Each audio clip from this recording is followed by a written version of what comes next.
In this video, I'm gonna be walking through how to stop sharing messages between iPhone and iPad or Mac in iOS 18.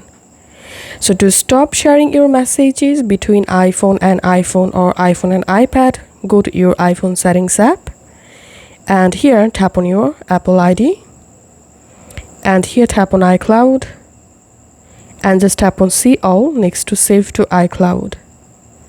And now we have to disable our message in iCloud. So here under save to iCloud, scroll down and just tap on messages in iCloud, and all you have to disable this use on this iPhone option. So as you can see, currently it is disabled, so you have to disable this option, and now on your messages and iMessages will be stored in your iPhone only.